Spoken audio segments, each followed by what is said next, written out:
రేవంత్ రెడ్డి పుణ్యానం ఇంకొక 15 ఏళ్ళు కాంగ్రెస్ మాత్రం మళ్ళా తెలంగాణలో ఓట్లు అడిగే పరిస్థితి కూడా లేదు అనే మాట కూడా తెలుసు. కానీ మనందరం అట్లా అని చెప్పి ఎక్కడోళ్ళం అక్కడ మళ్ళా గెలిచిపోయినామని ఇంట్లో వండుకుంటే మళ్ళీ ఎప్పటిలెక్క మోసం జరుగుతుంది. అందుకే దయచేసి నేను మిమ్మల్ని కోరేది ఏంటంటే వికారాబాద్లో 6 మండలాలు ఉన్నాయి. 6 ఉన్నాయా? 6 జెడ్పీటీసీలు 6 ఎంపీపీలు ఉన్నాయా? మరి ఎలక్షన్ ఇంకో 15 రోజుల్లో వస్తుందట. 10-15 రోజుల్లోనే ఎలక్షన్ డిక్లేర్ చేస్తారట. మరి ఎలక్షన్లకు రాగానే మళ్ళా నేను ఆనంద్కు దగ్గర, నేను సవితక్కకు దగ్గర, నేను ఫలానోళ్ళకు దగ్గర కాబట్టి నాకే టికెటు, అవతలకు ఇంకెవడన్నా మంచోడు నాకంటే మంచోడు ఉన్నా నాకే కావాలి, నాకు ఇస్తేనే పార్టీ మంచిది లేకపోతే చెడ్డది అంటే మళ్ళీ మొదటికే మోసం వస్తుంది. దయచేసి నేను మిమ్మల్ని కోరేది ఒకటి, 6 జెడ్పీటీసీ టికెట్లు ఉన్నాయి, 6 మందికి బీఫామ్ వస్తుంది. ఒక్కొక్క మండలంలో 10 మంది అడుగుతారు, బరాబర్ అడుగుతారు, హక్కు. కానీ నా పార్టీలో నేను పనిచేసినా గెలిచే అవకాశాలు ఉన్నప్పుడు తప్పకుండా నాకు రావాలి అని కోరుకుంటూ వాళ్ళు ఉంటారు. కానీ పార్టీ అన్నప్పుడు అన్నీ చూసుకోవాలి, బ్యాలెన్స్ చూసుకోవాలి. అందులో అన్ని కులాలు రావాలి, బీసీలు రావాలి, ఓసీలు రావాలి, అందరు రావాలి, ఎస్సీలు రావాలి, ఎస్టీలు రావాలి, అందరు రావాలి. కాబట్టి ఒక్కొక్కరికి అప్పుడప్పుడు టికెట్ రావచ్చు, రాకపోవచ్చు. 10 మంది అడిగితే ఒకరికి వచ్చింది కదా అని చెప్పి 9 మంది ముఠా కట్టి వాడిని ఓడగొడదాం రా భయ్, సరే ఫస్ట్ అయితే వాడిని కొడదామని చెప్పి మనోనే పొడిచిరు అనుకో ఇంకెళ్ళి మళ్ళీ ఏమవుతుంది, మళ్ళీ మెత్తుకోవాలంత కథ అవుతుంది. పట్నం మహేందర్ రెడ్డి ఏం చేసిండో మళ్ళీ దానికి దీనికి తేడా ఏముంటుంది మరి. అందుకే దయచేసి నేను మిమ్మల్ని కోరేది ఏంటంటే ప్రజల్లో మనకు అనుకూలమైన వాతావరణం ఉంది. కేసీఆర్ గారు తిరిగి ముఖ్యమంత్రి కావాలి అనే కాంక్ష ప్రజల్లో బలంగా ఉన్నది. కాంగ్రెస్ వాళ్ళు ఎక్కడ దొరికితే అక్కడ గుద్దుదామన్నంత కోపం ఉన్నది. బీజేపీ మీద కూడా అంతే స్థాయిలో కోపం ఉన్నది. కానీ మనం ఐకమత్యంగా పనిచేయకపోతే మళ్ళీ మనం టికెట్ ఒకరు తీసుకొని ఇంకోళ్ళు వెనకకెళ్ళి ఇంకో దిక్కు చేసి అటు పోయి ఇటు పోయి ఇచ్చకపోతే మనది మనమే ఐకమత్యం లేకపోతే మళ్ళా నష్టపోతాం. దయచేసి దండం పెట్టి చెప్తున్నా, ప్రతిపక్షంలో ఐక్యత ఇంకా ముఖ్యం. అధికార పక్షంలో ఉన్నప్పుడు ముఖ్యమే, కానీ అధికార పక్షంలో ఉన్నప్పుడు కొంత నడుస్తుంది. ఎందుకంటే అధికారం ఉంది కాబట్టి నీకు దోస్త్ అయినోడు కానోడు ఇద్దరు కలిసినట్టు నటిస్తారు. కానీ ప్రతిపక్షంలో ఇప్పుడు ఇంకెక్కువ ఐక్యత ప్రదర్శించాల్సిన అవసరం ఉన్నది, గట్టిగా కొట్లాడాల్సిన అవసరం ఉంది. ఆనంద్ కూడా నేను రిక్వెస్ట్ చేస్తున్నా, దయచేసి దూరమైన వాళ్ళని కూడా దగ్గర తీసుకో. ఎవరన్నా నీ మీద అలిగిన వాళ్ళు, ఎవరన్నా గులిగిన వాళ్ళు ఉంటే దగ్గర తీసుకో. పొరపాటున కూడా ఎవరైనా సరే. ఇప్పుడు ఈ పార్టీలో ఇప్పుడు నేను సిరిసిల్ల ఎమ్మెల్యే, సిరిసిల్లలో నేనంటే ఇష్టం లేని వాళ్ళు ఉండొచ్చు మన పార్టీలో, కానీ కేసీఆర్ మీద ప్రేమ ఉన్న వాళ్ళు ఉంటారు. కేసీఆర్ గారి మీద, తెలంగాణ మీద ప్రేమ ఉన్నాడు, నా రాష్ట్రం బాగుండాలంటే ఉంటారు.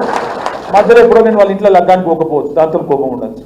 నేను ఫలానా రోజు ఉద్యోగం అడిగి నా కొడుకు ఉద్యోగం పెట్టేలే ఎమ్మెల్యే గారు అని కోపం ఉండొచ్చు.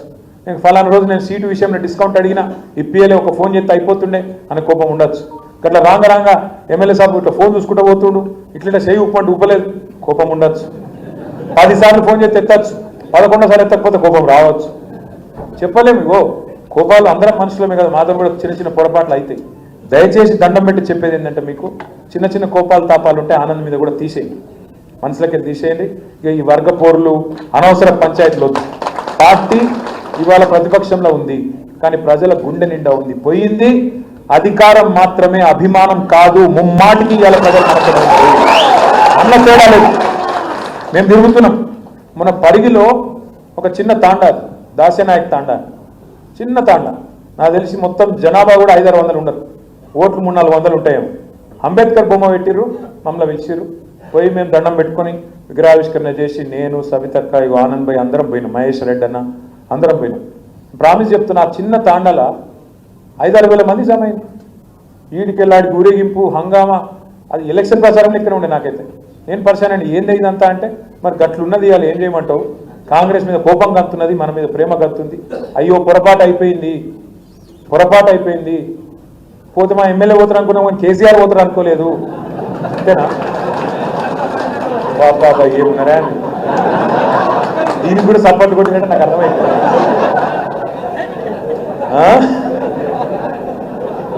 పోతే మా ఎమ్మెల్యే పోతారు అనుకున్నాం, కేసీఆర్ పోతారు అనుకోలేదే. మరి మీ ఎమ్మెల్యేలందరూ కనుక కేసీఆర్ ఎట్లుంటాడు నాకు అర్థం కాదు. కాబట్టి మనందరం కూడా గవర్ని అందుకే ఇవన్నీ నేర్చుకోవాలి, ఒక్కొక్కటి నేర్చుకోవాలండి. మా ఎమ్మెల్యే పోతే కేసీఆర్ కూడా పోతాడు, ఎమ్మెల్యేలు ఉంటేనే కేసీఆర్ ముఖ్యమంత్రి అయితేనే నేర్క కావాలి మనకు కూడా. రెండవది ఏమనుకున్నాం, పార్లమెంట్ ఎలక్షన్లో ఈ ఎలక్షన్ మనది కాదు, అది వాళ్ళిద్దరి మధ్య నడుతుంది అనుకుని మన వాళ్ళు కూడా కొంతమంది అటు ఇటు అయిండ్రా అయింది. ఏమైంది మరి ఇవాళ 8 మంది వాళ్ళు 8 మంది వీళ్ళు. చిన్నప్పుడు మనకు స్కూల్లో లెక్కలు చెప్తారు, 8 + 8 ఎంత 16. కానీ ఇవాళ తెలంగాణలో 8 మంది కాంగ్రెస్ ఎంపీలు ఉన్నారు, 8 మంది బీజేపీ ఎంపీలు ఉన్నారు. తెలంగాణకు తెచ్చింది ఎంత? అందుకే 8 + 8 ఎంత? గుండు 0. మొన్నటిదాకా ఎగిరిండిగా రేవంత్ రెడ్డి గుండు 0 అని. ఇప్పుడు ఢిల్లీలో కాంగ్రెస్కి వచ్చింది ఎంత? అందుకే ఎగిరద్దు. పెద్దలు ఏమంటారంటే విజయం వచ్చినప్పుడు పొంగిపోవద్దు, అపజయం వచ్చినప్పుడు కుంగిపోవద్దు. అందుకే మనం ఓడిపోయినంత మాత్రాన బేజారు కావద్దు, గెలిచినామని చెప్పి నీళ్ళు కాదు. గెలిచినాక మమ్మల్ని మించినోడు ఎవడలేడు, నేను 30 మార్కాను 32 మార్కాను నడవదు. రేపు కూడా ఇట్లే ఉండాలి, ఇవాళ కూడా ఇట్లే ఉండాలి. మీకు దండం పెట్టి చెప్తున్నా, దయచేసి కలిసికట్టుగా కదులుదాం. మనం కలిసికట్టు కదిలితే 6 మండలాలు వికారాబాద్ స్పీకర్ గారి కాన్స్టిట్యున్సీలనే కొట్టి కాంగ్రెస్ ప్రభుత్వం మీద ఎంత వ్యతిరేకతతో మొత్తం ఢిల్లీకి చెప్పే అవకాశం మీకు. కొడంగల్లో కొట్టినాం అనుకో 5-6 కాన్స్టిట్యున్సీ. ఎల్లుండి పోతున్నాం మేమందరం. కొడంగల్లో వస్తారా మీరు? ఆడికి వస్తారట. రైట్, చలో కొడంగల్ అందరం పోదాం. ఎందుకంటే వాళ్ళు వచ్చి మన వాళ్ళ దగ్గరికి పోదాం. పోయి అక్కడ లగచర్ల తాండా ఏమైంది, రోడ్డిబండ తాండా ఏమైంది, హకీంపేట ఏమైంది, అక్కడనే మాట్లాడదాం. రేవంత్ రెడ్డి ఇలాకాలనే, ముఖ్యమంత్రి కాన్స్టిట్యున్సీలనే అందులోకే పోదాం, అక్కడనే అడుగుదాం. మరి ప్రజలు ఎవరికి ఓటేయాలనో వాళ్ళనే చెప్పమందాం.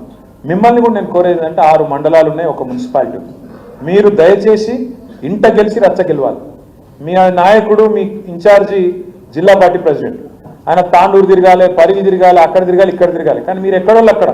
మీరు కనుక మండలాల వారీగా సమన్వయంతో పనిచేస్తే రేపు ఎంపీటీసీలు, సర్పంచులు, జెడ్పీటీసీలు, రేపు మనోడే జిల్లా పరిషత్ చైర్మన్ అయిననుకో, మళ్ళీ వికారాబాద్ జిల్లా పరిషత్ మీద మన జెండా ఎగిరింది అనుకో, తప్పకుండా రేవంత్ రెడ్డి ప్రభుత్వానికి స్పీకర్ గారికి చెక్ పెట్టినట్టు అవుతుందా కాదా? ఒక గది మన లక్ష్యం కావాలి. ఇప్పుడు ఎదురుగా ఈ ఎలక్షన్ ఉంది, ఇక 4 ఏళ్ల తర్వాత ఆ ఎలక్షన్ ఉంది. అప్పటి సంగతి అప్పుడు చూసుకుందాం. కానీ క్రికెట్లో చెప్తారు కదా, నెక్స్ట్ బాల్ ఆడాలి. ఫస్ట్ ఈ నెక్స్ట్ బాల్ ఆడాలని అవుట్ కావద్దు, అటెన్క నెక్స్ట్ ఓవర్ ఆడాలి. కాబట్టి నెక్స్ట్ బాల్ ఇప్పుడు మనకి ZPTC, MPTC, sarpanch election, municipality ఉన్నాయి. వీటిలో కొడదాం, తప్పకుండా ఐకమత్యంగా ముంగటికి పోదాం. ఆనందం కూడా మళ్ళొక్కసారి నేను కోరుతున్నా, దయచేసి వేరే అనుకోకండి. మంచి వాళ్ళని చూడండి, గుర్తించండి. నావాడు నీవాడు కాదు, గెలుపు గుర్రాలు, ఖచ్చితంగా గెలిచేటోళ్ళు, సామాజిక సమీకరణలు, అవతలో ఎవరిని పెడుతురు, మనం ఎవరిని పెట్టాలి ఆలోచించుకొని ఒప్పి. ఎవరైనా నారాయణ అనుకో, 10 మందిని కూర్చోబెట్టి 10 మంది టికెట్ పెడితే ఒప్పించి అన్న నీకు ఇంకో పోస్ట్ ఇస్తా, రేపు గవర్నమెంట్ వచ్చినాక నామినేటెడ్ ఇస్తా, లేదా పార్టీ పదవి ఇస్తా అని చెప్పి ఒప్పించుకొని మెప్పించుకొని సీనియర్లను కూడా ముంగట కూర్చోబెట్టుకొని విశేషమైన అనుభవం కలిగిన వాళ్ళు ఉన్నారు. ఆనంద్ మన పార్టీలో పెద్ద మనుషులు ఉన్నారు, ప్రతి మండలంలో ఉన్నారు. 30 ఏళ్ళకించి 40 ఏళ్ళకించి రాజకీయం చేస్తున్న వాళ్ళు ఉన్నారు. వాళ్ళని కూర్చోబెట్టుకో, వాళ్ళ సలహా తీసుకో.